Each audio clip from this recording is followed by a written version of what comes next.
22 مئی 2020 رمضان کا مہینہ تھا اور عید کی خوشیاں قریب تھیں۔ لاہور سے کراچی جانے والی PIA کی فلائٹ PK8303 اپنی منزل کی طرف بڑھ رہی تھی۔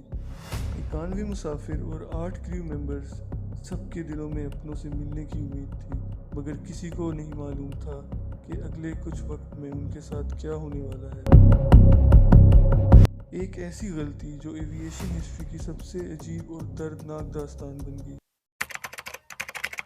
At X-ray runway 7, hold, correction, runway 12, hold short runway 7, beam return. Roger that. جہاں کاکپٹ میں کیپٹن سجاد گل اور فرسٹ آفیسر عثمان اعظم بیٹھے تھے، وہاں فضا بالکل پرسکون تھی۔ دونوں ایکسپیرینسڈ پائلٹس تھے، مگر انویسٹیگیشن کے مطابق پٹ کے اسٹینڈرڈ آپریٹنگ پروسیجرز SOPs کو بھول چکے تھے۔ پلین کراچی کے قریب پہنچا تو وہ ضرورت سے زیادہ ہائٹ پر تھے۔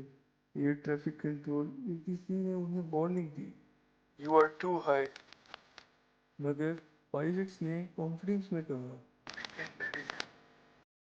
موت اور حیات کے درمیان تھے جو میں نے ایکسپیرینس کی ہیں۔ بہت کم لوگ ہوتے ہیں اس 30 سیکنڈ کے پاس واپس آ جاتے ہیں ٹو ٹیل دیئر سٹوری۔ اس 30 سیکنڈ کی موت اور حیات کے درمیان کی میں نے اس سٹوری کو اس میں کیپچر کرنے کی کوشش کی ہے۔ اگر میں چلا جاتا اس دنیا سے اس کریش کے بعد، سب سے زیادہ ڈیمیج جو ہے وہ میرے ماں باپ کو ہوتا۔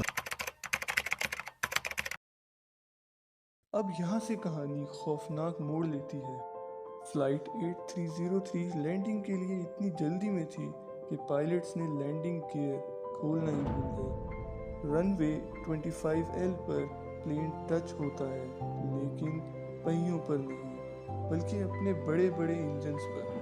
18 سیکنڈز تک پلین رن وے پر رگڑ کھاتا رہا، چنگاریاں نکلتی رہیں۔ پائلٹس نے فوراً پلین کو واپس ہوا میں اٹھایا، مگر تب تک بہت دیر ہو چکی تھی۔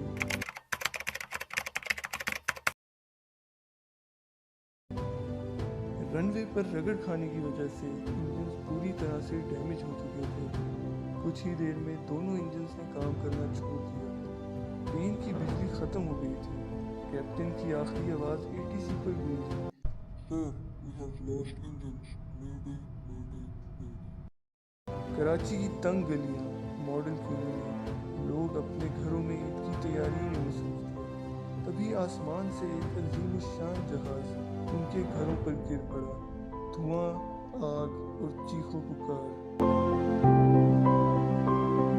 کراچی میں PIA کے ایئر بس طیارے کی تحقیقات نویں روز بھی جاری ہے۔ عینی شاہدین کے بیانات بھی ریکارڈ ہوئے ہیں۔ حادثے کے مقام کے قریب کھیلنے والے چھوٹے چھوٹے بچوں نے حادثے کے وقت کیا دیکھا، بچے بدقسمت طیارے کی کہانی بیان کر رہے ہیں۔ 99 لوگ میں سے صرف 2 خوش نصیب بچے، جن میں سے ایک ظفر مسعود صاحب تھے۔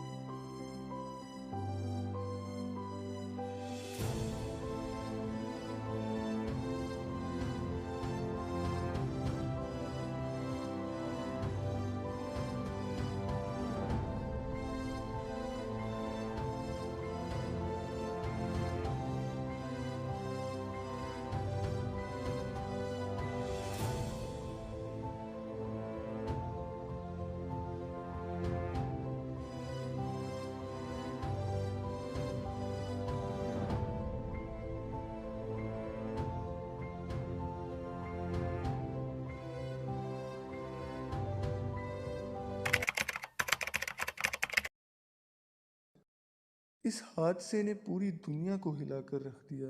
انویسٹیگیشن نے ثابت کیا کہ یہ کوئی ٹیکنیکل خرابی نہیں بلکہ ہیومن ایرر تھا۔ ایک چھوٹی سی لاپرواہی نے 97 گھروں کے چراغ بجھا دیے۔